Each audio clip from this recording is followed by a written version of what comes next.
After a successful mission at the supermarket, Saitama and Genos run into King as class rank 7 goes about his day. A monster tongue stretcher can't camouflage his undesirable behavior. That is, until he's face to face with the King's afraid of getting the licking of his lifetime. He surrenders immediately to the strongest human alive when the sound of the King engine rattles his reptile brain.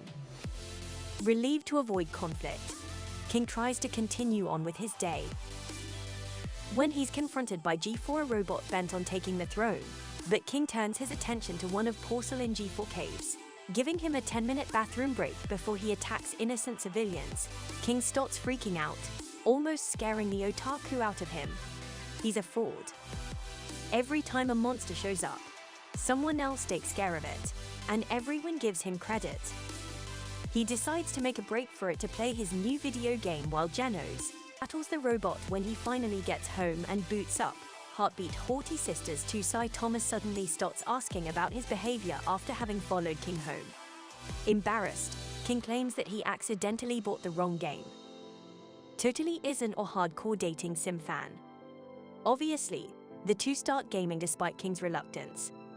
Suddenly, a giant bird destroys the outer wall of King's apartment.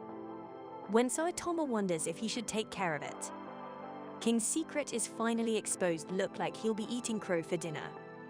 After Saitama defeats the Hollowbone Horror, to his chagrin, King realizes it's been him. No hair, all skin, this smooth-headed caper, his savior all the way back to his octopus encounter which left an ocular scar. He's been there, albeit the failure of his follicles made recognizing his dome a hairy endeavor. The Hero Association is desperate, even going so far as to recruit criminals. Sonic leaves the meeting after discovering Saitama is absent.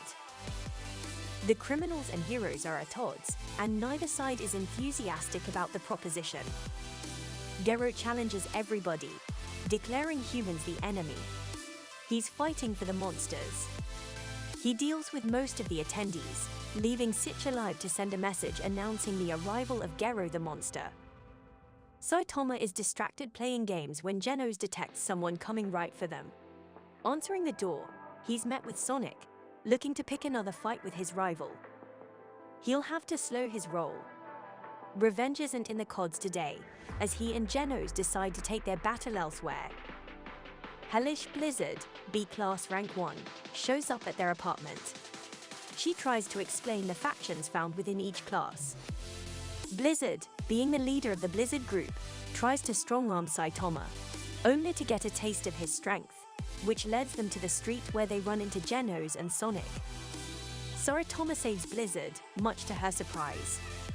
Genos decides to obliterate Sonic in a giant blast to circumvent his afterimage trick, but Saitama stopped him. He'd rather have somewhere to lay his smooth head at night than have his disciple destroy his neighborhood. Instead, he gives in to Sonic's desire to fight him. It's time to use serious. Sideways jumps create more afterimages than Sonic can see, moving faster than Blizzard can even see. Saitama defeats Sonic with his own technique. Back at the apartment, Blizzard complains that she's been blotted out by the storm clouds living in her sister's terrible tornado's shadow. She laments some more about never being able to rise in the ranks. When there's a knock on the door, it's the King looking for his handheld console, only to find out that Saitama saved over his file. Blizzard continues to be surprised. Genos receives the hero named Demon Cyborg, while Saitama is bequeathed the title that strikes fear into the unshaven and capeless, henceforth known as Caped Baldy, at Bang's dojo. He expelled Charanko for not standing up after receiving a substantial beating. Charanko later relays this to Saitama and company at his apartment. Genos inquires further about any link between Banks, the change in demeanor, and Garo's recent rampage. Perhaps it was to keep Charanko safe. After leaving the apartment, Charanko walks aimlessly, imagining what he would do if he ran into Garo. Well, he won't have to imagine much longer. He hears Garo close by with Newman Rider before the two have spoken. A gang of tank-top-wielding Hebrews shows up to challenge the self-proclaimed monster. After an initial assault, the heroes are taken aback by Garo's ability to stand. Meanwhile, Bang welcomes his brother Bomb to the dojo. They discuss how powerful the ex-disciple has become, and their plans to stop him together. Tank Top Master is compelled to end Garo, sensing something not quite right about him. But before he can land the finishing blow, Moment Rider throws himself between them. He can't believe a hero would kill a human. The muscle for brains agrees, despite some protests from his entourage, and tells Garo to leave. There's no way he'd leave now, though accidentally using Bang's technique, he decimates the gym junkies, even putting Moment Rider in the hospital where Saitama visits him the next day trying to glean some information. At a POC, a kid flips through a hero's almanac when Garo joins him, gaining info on the heroes from the various entries. Saitama meets with Charanko in the hospital to learn about martial arts. There's a tournament coming up, and since Charanko can't participate, he gives me his extra tickets. Using the book to locate Golden Ball, Garo challenges him to a fight, which the tipsy hero accepts, catching the wannabe monster off guard at first, though quickly running out of ball. Luckily, Spring Mustachio comes to his aid, but that luck is short-lived as Garo finishes him off too. While walking in the shopping district, Garo accidentally runs into Saitama shopping. Thinking he's a low-level hero, he tries to attack the clueless cue ball, shocking the disgraced disciple when he effortlessly counters and renders him unconscious. It turns out Saitama was looking for a wig to disguise himself as Charanko in the tournament. Garo has a flashback to his childhood, rooting for the monsters since he doesn't understand why the bad guys always lose. Not wanting to accept the regular order of things, he resolves to never lose, becoming the strongest monster. He wakes up confused as to how he got knocked out. After an attack on a Hero Association's high-ranking official, a metal bat is assigned to protect one of the association's biggest sponsors along with his kid. Charanko worries that Saitama might enter the super fight tournament under his name, which is a valid concern seeing as that's exactly what Saitama does.